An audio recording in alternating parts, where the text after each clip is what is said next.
Welcome to the Skoll World Forum on Social Entrepreneurship, coming to you live from Oxford, England. And this morning we're talking about the power of comedy to create social change. And I've got a fantastic guest to discuss this with, Erika Soto Lamb. And I'm going to challenge you to insert some serious comedy into our conversation here. And I think the power of comedy is really fascinating because it's all about being subversive. It's all about challenging power and imagining possibilities. You are Vice President of Comedy Central. It's a TV channel, for those who don't know, with a lot of original comedy shows, from South Park to The Daily Show, and your role is to enable audiences to have impact and create social change. So you promote collaborations between comedians and policy advocates, and before that, you worked on preventing gun violence during the Sandy Hook attack. And I was really interested to hear about your new project, and yes, Laughter Lab. Is that right? Absolutely. It's yes and Laughter Lab, but yes, very and. Close. Thank you. And you're working with a host of immigrant organizations to tell their own immigrant comedy stories. Tell me more. Definitively. Thank you so much for having me. I'm so excited to be here at Skoll, where the theme is accelerating possibility. And I think comedy is one of the many ways in which we can do that. We can really light a fire under so many good ideas to address so many of the world's problems. But yes, I am the head of social impact at Comedy Central. It's a fairly new role, and my background, as you stated, is in social change within issues organizations. Worked in politics, and so I really got to see the other side and see the role of culture in creating change. So at Comedy Central, I am looking for ways to evolve the culture of comedy from what has been critique and commentary, and certainly the politics or social issues of our time have always been the fodder of what makes us laugh, astute criticism of what's going on. But I think it has also often ended at the punchline and ended at the joke. And so my role, I see it as an opportunity to evolve from just the laugh and go beyond that to create action. And that begins by educating our audience, engaging our audience, and then equipping them with the tools to create change on the issues that we believe in. And you can't do that every day. And certainly, you mentioned that it's subversive, and it is, sort of slipping in the vegetables into the food. But there's also, I think, an opportunity to bring people together and find the moments when we can be explicit about how we want comedy to contribute to creating positive change for the world. And your role, is it about coming after the comedians do their work, as well as with projects, or are you working throughout the whole of Comedy Central on a host of different comedians' shows, activities, in order to think more strategically about social change? Ideally, not at the end. Of course, sometimes that's when you get the opportunity, but ideally the work happens in concert, and that as we are creating the recipe and baking, that this is a part of what's in mind. How do we connect what we're having laughs about to the social issues that are important, and how do we engage our audience to do more? So much of the work, I'm in the mix as the writing is being done and things are being filmed, so that it isn't an afterthought. It should be a part of the DNA of the brand and how we communicate with our fans. You talk about social change as if there were a unified consensus of what social change looks like. But I'm sure amongst the comedians who work for you and all your shows, there's a host of a panoply of different scenarios and different objectives in terms of what they individually want to achieve. So how do you square that circle? Absolutely, and there's a long list of concerns for this moment in time for all of us around the world. So one of the first things that I did upon arriving in this new position just about 6 months ago was do the research. And I think that partly comes from my background working in policy, is that you have to know, you've got to know the facts, And But they're not facts. Surely there's different perspectives. I should say data. I should say Data is on more what? Tell me on more. what we believe in. Okay, what do we as a company. as a company, and also with our audience. Yes. So we test pilots. We ask our audience what they think about programming, what they find funny. We had never asked them before, what do you care about? What are you concerned about? But is that kind of intriguing, isn't it? Because it isn't as if you have an agenda to, let's say, solve the, help the SDG challenges. You're driven by what the audience care about, and then you help accelerate in that way. Absolutely. And that's kind of curious in a way, though, because it's less about achieving certain goals. It's more about becoming a more successful company, you can argue. Oh, well, I think that the company effects are in tandem, but with my role primarily is to create positive change. So I think it's particularly difficult to do it in a broad way on all of the issues. So it does make sense to get specific and say, this is the issue that we want to leverage comedy to help create change on. And what issues do you think comedy can be most successful at creating change? So we have yet to announce what our signature issue will be. Okay. But I will tell you that I think comedy is about the human condition. Comedy, in its material, brings into life what we experience. And there are so many human rights concerns, so many parts of our lives as human beings that can be further exposed and can also serve to help people and address those really, it's a pretty broad category that I just stated to you. But I think that it's already doing that work of making fun and bringing laughs to the issues of what we deal with. But now we can go a little bit further. And you like to draw upon your own experience growing up. You're Mexican-American, growing up on the El Paso border. Yes, I'm from El Paso, Texas, which is on the border of Texas, New Mexico, and Mexico. And it is a place of great interest right now. As issues of immigration around the world are a major concern.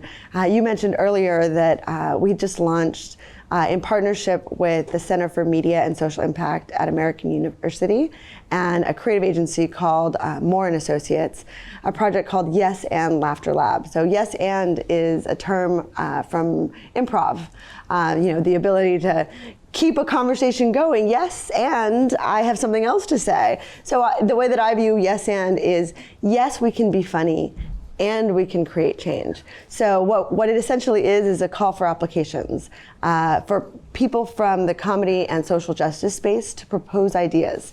This is the first year. It's a part of that evolving the culture of comedy from critique to social action. And we didn't know what to expect. We thought, we hoped in a probably 2-week window, we hope to get 100 applications. We received 500. Wow. So there's a real appetite. And tell me about some of the applications, some of the ideas. It touches on all of the issues. You mentioned immigration, and one of the organizations that we're working with is called Define American, because that is a central question in our country of, who are we? What do we stand for? What have we stood for? What are we going to stand for? What does it mean? And so that organization, which does a lot of the frontline work on immigration advocacy and direct service with immigrants, we are here to employ comedy to find a way to get at the root of the culture change required. And when they put an application into you, do they have to include the jokes? Or are they saying these are issues the that organization they want we are partnered with to try to find the comedians. Okay, so they're going to be working in that community to find those people, comedians from that community. We are taking from a pool of comedians who have ideas, and so they are bringing jokes into the mix of certain issues. And the issues span immigration, gender, climate change, mental health. I think anything that there's major concern about in the world, we received some good ideas on here's how I would leverage my skills in comedy, the comedians, to create change. And so we've selected, we will soon be announcing 5 of those projects that will receive a stipend, and then we'll come together at a convening, which is a room of funny people and social justice people. And that, they're not mutually exclusive. Of course, there are funny people who are also social justice advocates, yes. and there are social justice advocates that are funny, but there hadn't yet been a room in the United States where we get together. And the purpose is sparking more collaboration, because comedy is an incredibly powerful tool to change hearts and minds, to move people along that spectrum of culture change to political change that eventually results in the policy change that can improve people's lives and change the world. To take this moment to do a drawing. We're drawing all of these different ideas in these interviews here at the Skoll World Forum, and I thought we perhaps can attempt, without having discussed or thought about it, how to paint and draw a picture with these lovely smelly pens. Yes, I can't wait. How comedy is used for social change. So shall we begin? We'll do it let's together. do it. And see Okay, great. What colour do you want to go for? Purple. Well, Okay. you picked up. Purple is my favorite color, Okay, then you and I must use expect purple. it to smell like grape. Strange It does, smell. a sort of I got strawberry. fake grape, but grape nonetheless. Okay, so I was thinking that we could do a comic strip. A really simple one, okay, right? Because okay. this is about comedy. Yeah, sounds good to and me. maybe like 3 frames that show the process of how comedy can create culture social change. Okay, so first strip, long and thin. Yeah, sure. Okay. Maybe like a rectangle? Yeah. I think it's probably 3 strips, or 3 steps in how we're going to do it. Yeah. Easy for and then you people can do to the wrap other their head side around. Yeah. Oh, evenly. Yeah. And so the start is like, culture, right? People watch television and YouTube videos and movies, and so on their phones, it's on the telly, and maybe we do, the people. Yeah. Who are engaging. That people are going that way. Yeah. People are engaging in that space. And here's, the bullhorn. That's what I feel like we are at Comedy Central. That all these waves of information that, maybe they're just there to laugh, haha. But I do think that we have an incredibly engaged audience. There's a lot of programming, like The Daily Show, that is already quite powerful, engaged on issues. Yes. So, I might even say that in this frame, the people are sitting on a couch. They're not. Does that look like a pillow? Maybe a little too detailed. Yeah, they're kind of together. There's a community, so people aren't just watching individually. There's community collaboration. I see them now. They might be together. They might be alone. But I think as we progress in our frame, there's going to be more of them doing the thing together. Okay. But so if we're using content to create more thinking on certain issues, then that's going to change who we elect and what we do in our work and what we prioritize in our culture, how we think about immigration, for example. Okay. So you have a go. I'm not to represent. Just as a symbol of government. This will be like good. Washington. Yeah. That looks good. Okay. And it's got a lot of lines. And it's got those little sort of whatever they are. And there's like important steps leading up the way. Oh, that's clever. And most people don't get to access these centers of power. But this is intended to reach the centers of power. We're using Washington just as an example. Yeah. But obviously this relates to business and the other cultural elements where decisions are made. This is the people. This is the power. Yeah. And I think what we aim to do in culture change for social impact is to empower more of the people. So now I'll go back to making my stick figures. Okay. And maybe they're holding signs, as a representative of taking positions. Yeah, and they're So in a way, they're becoming politicized. Is it about politicizing people, making people feel they're agents of their own lives rather than just consumers? I would go with becoming change agents. Yeah. Politics is one part of that, but I also think that might be limiting. Some people create change by doing.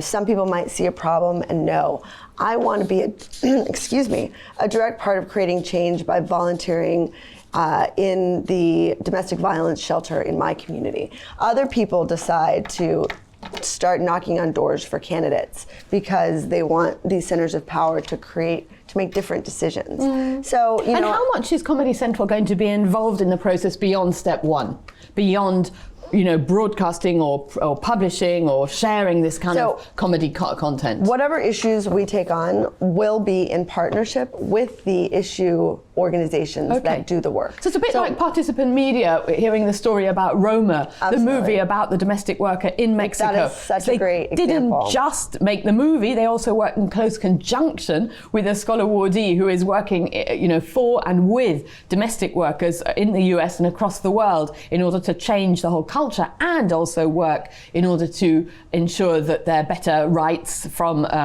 with this community. For domestic workers, right. Ai-jen Poo spoke to us about that power, how Roma was a narrative power. It exposed so many more people to the issues that she and her organization have been working to educate people on. And so I think that comedy, in the same way, in smaller bits and pieces than long form, we can't all get Alfonso Cuarón to create a masterpiece. Can be more powerful though, because you can be part of the every day. You can be like, I know my kids love watching comedy on YouTube. It's something about reaching a whole range of people. It's not just about going to see a movie in a movie house or watching a big movie on your telly. Film is incredibly powerful. It can also be very serious.